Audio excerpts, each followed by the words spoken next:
Hello guys, welcome back to channel Asha and record channel में आपका स्वागत है। मैं आपके सामने एमपीएससी 008 का नेक्स्ट 5th क्वेश्चन का थर्ड पार्ट लेकर आई हूँ, जिसमें कांग्रेस के बारे में बात की गई है। इंदिरा कांग्रेस की स्थापना से शुरू करते हैं। इंदिरा गांधी ने अपने समर्थकों का दिल्ली में एक सम्मेलन व 2 जनवरी 1978 को आयोजित किया, जिसमें एक अलग राजनीतिक दल की स्थापना की गई और जिसे इंदिरा कांग्रेस का नाम दिया गया। तो इसमें सारे कांग्रेस पार्टी के ही बारे में शुरू से कि कब गठन हुआ, उसके बाद रेडी बने, उसके बाद गांधी जी का भी थोड़ा सा डाल रखा है, उसके बाद इंदिरा गांधी के बारे में अब बताया जा रहा है।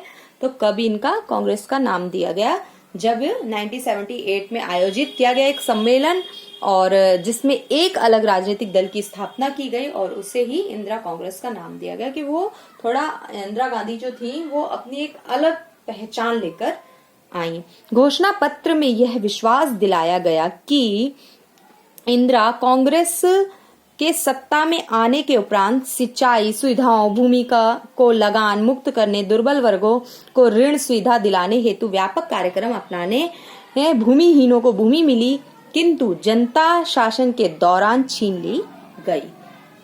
तो इसमें इंदिरा गांधी जब आई तो उन्होंने भी कुछ ऐसे ही वादे किए कि क्या क्या मतलब मैं कराऊंगी अपने जीतने के बाद। घोषणा पत्र में यह दावा किया गया कि कांग्रेस ने देश को टिकाऊ सरकार व राजनीतिक स्थिरता दी है और पुनः केवल कांग्रेस पार्टी ही इंदिरा गांधी और इंदिरा जी ही देश की समस्याओं का बाहर निकाल सकती है। मतलब कि जो समस्याओं से बाहर निकाल सकती है वह इंदिरा गांधी ही निकाल सकते हैं, इसलिए आप उनको वोट करें। वो ये अपनी दावे कर रहे थे। नेक्स्ट है इंदिरा कांग्रेस के प्रमुख नारे थे कि जब इलेक्शन वगैरह आते हैं ना, लोगों के नारे होते हैं भाजपा पे वो लगाएं, कमल को जिताएं, इस तरीके से। तो इंदिरा गांधी जिस टाइम थी कांग्रेस की स्थापना उस टाइम, तो उसमें इंदिरा लाओ, देश बचाओ और वोट उन्हें दो जो सरकार चला सके। जनता ने इन नारों को स्वीकार किया और लोकसभा में इस पार्टी को जीतकर कांग्रेस ने अप्रत्याशित सफलता प्राप्त की। तो इसके बाद फलस्वरूप ये सारे नारे और काफी सारी जो वादे किए गए थे सूत्र में 12 सूत्र वगैरह ये जो बनाए मतलब कि पार्टी को जिताने के लिए करा था, तो वो कंप्लीट हुआ। उसके बाद नेक्स्ट दिसंबर 1984 के चुनाव और कांग्रेस। अब ये सिंपल से सभी बांट दिए गए हैं, बहुत इंपॉर्टेंट है। जो 1950 का दशक बहुत ज्यादा पूछा जाता है कि उस टाइम क्या चला, 60 का दशक, 80 का दशक, तो वही उस टाइम का ही ये टाइम है जो अभी मैंने थोड़ा सा पहले बताया कि 1977 में वो जीते। फिर 1984 के बारे में बता रही हूँ, इंदिरा गांधी आई। तो ये सारी चीजें अगर आप पॉइंट टू पॉइंट एकदम से खिचड़ी पका के लिखवाती तो नहीं आपको समझ आता। ऐसे मैंने पॉइंट के जरिए बता दिए तो आपको नॉर्मल याद भी रहेगा कि पहले फिर रेड्डी आए, फिर वो नहीं इतने अच्छे से फलस्वरूप रह पाए। 1977 में पहले कांग्रेस की वो स्थापना हुई, उसके बाद रेड्डी आए, उसके बाद इंदिरा गांधी आई, उसके बाद 1984 के चुनाव में अब देखते हैं क्या होता है। दिसंबर 1984 के चुनाव के लिए जारी अपने चुनाव घोषणा पत्र में कांग्रेस ने आश्वासन दिया कि फसलें बीमा योजना को व्यापक बनाया जाएगा, धार्मिक स्थानों का दुरुपयोग रोकने हेतु कड़ी कार्रवाई की जाएगी, भ्रष्टाचार, गरीब, बेरोजगारी हटाने का प्रयत्न जारी रहेंगे, शिक्षा व्यवस्था में सार्थक परिवर्तन किए जाएंगे। दिसंबर 1984 में कांग्रेस ने कुल 517 स्थान पर चुनाव लड़ा और उसे लोकसभा में 415 स्थान प्राप्त हुए, उसे कुल 48% मत प्राप्त हुआ। तो 1984 के चुनाव में भी ऐसे ही कुछ दावे किए गए कि हाँ गरीबी हटाएंगे, शिक्षा, और जैसे पहले उसमें किया गया था कि हम घोषणा पत्र में ये बोला गया था कि हम उसके सिंचाई, भूमि वगैरह के किसानों के ऊपर मतलब दावे किए गए थे और कई हद तक लोग वो करते भी हैं, कई पार्टी नहीं भी करते हैं, ये चीजें हैं। तो फिर नवंबर 1991 में और उसके बाद 94 में फिर कांग्रेस की स्थापना हुई और जिसमें वह जीता। 1991 के चुनाव और कांग्रेस श्री राम जन्मभूमि, बाबरी मस्जिद विवाद और समस्या। तो जिस टाइम जो समस्या चल रही होती है ना, ये जो पार्टियां होती हैं वो ही समस्या लाकर उनके वादे करती हैं कि हम ये पूरे करेंगे और उसी वादों पर ही वह लड़कर और मतलब जीत हासिल करती हैं। लोग, जनता जिन्हें सोचती है कि हाँ ये ठीक है, ये करेंगे, उन पर विश्वास होता है, तो उन्हीं को वो मत देकर आते हैं अपना।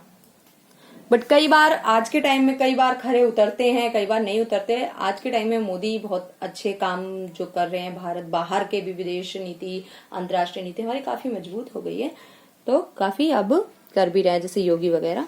नवंबर 1991 के चुनाव और कांग्रेस, उस टाइम कांग्रेस का दौर चल रहा था, जो मतलब कि काफी साल तक वो जीतती रही, 5-5 साल के बाद ही, पहले 1984 में हुआ, फिर 1991 में हुआ, तो ऐसे काफी बार वह जीती। उसके बाद अभी इस टाइम को वर्तमान टाइम में चले तो इस टाइम हमारे बीजेपी का चल रहा है, वो 2-3 बार जीत चुकी है। तो इस तरीके से श्री राम जन्मभूमि के बारे में अब यही उस टाइम जो चल रहा था, बाबरी मस्जिद विवाद और सोमनाथ मंदिर संबंधी प्रश्नों को पृथक रखकर अन्य सभी धार्मिक स्थलों की देश में वही स्थिति बनी रहेगी जो स्वतंत्रता प्राप्ति के समय विद्यमान थी। देश की एक व अखंडता को बनाए रखने की बात करते हुए 10वीं लोकसभा के चुनावों में कांग्रेस को 36.5% मत प्राप्त हुए। उत्तर प्रदेश और बिहार को छोड़कर दूसरे राज्यों में उसे अच्छा समर्थन प्राप्त हुआ। तो ऐसे 1991 में भी कांग्रेस को अच्छा समर्थन प्राप्त हुआ, सिर्फ यूपी में और बिहार को छोड़कर। 1984 में उसने 48 पॉइंट पाई थी, इस टाइम थोड़ा उसका दर गिर गया, लेकिन तब भी अच्छा। अब नेक्स्ट 11वीं की लोकसभा चुनाव और कांग्रेस क्या हुआ था। ये 11वां हो गया, कितने सालों से वो जीते आ रहे हैं। 11वें लोकसभा चुनाव में क्या हुआ, चुनाव घोषणा पत्र के बड़े भाग में पार्टी ने केंद्र में अपनी सरकार की 5 वर्ष की उपलब्धियों का विवरण देते हुए यह दावा किया कि कांग्रेस ही देश का राजनीतिक स्थायित्व देकर मजबूती और प्रगति के तौर पर आगे बढ़ाने में समर्थ है। तो 11वें में फिर उन्होंने ये सारी अपनी घोषणा पत्र में दिया कि राष्ट्रीय सुरक्षा करेंगे हम, और राष्ट्रीय सुरक्षा पर ध्यान देंगे, भ्रष्टाचार का उन्मूलन करेंगे, अल्पसंख्यक जो हैं, दलित हैं व ईसाई लोग हैं, उनकी हेल्प करेंगे, आर्थिक कार्यक्रम हैं, प्रशासन व्यवस्था, ये सारे उस टाइम पर बोला गया कि 11वें लोकसभा चुनाव में। अब 12वें लोकसभा चुनाव और कांग्रेस में क्या बोला गया है। 12वें में घोषणा पत्र में कांग्रेस ने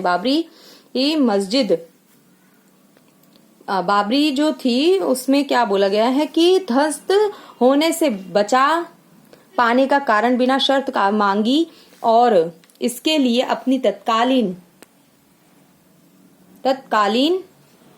सरकार के पूर्व प्रधानमंत्री पीवी नरसिम्हा राव को पूर्ण रूप से जिम्मेदार ठहराया कि जब वह 11वें में उन्होंने और पहले जो उसमें किया था, वादा किया था, वो पूरा नहीं कर पाए, तो उस पर इन्होंने दावे किए कि हमने नरसिम्हा की वजह से इस चीज को दावे को पूरा नहीं कर पाए। कांग्रेस ने अपनी चुनावी घोषणा पत्र में अल्पसंख्यकों को अनेक वादे करते हुए कहा कि अल्पसंख्यक और मानव अधिकार हेतु एक नया मंत्रालय गठित किया जाएगा।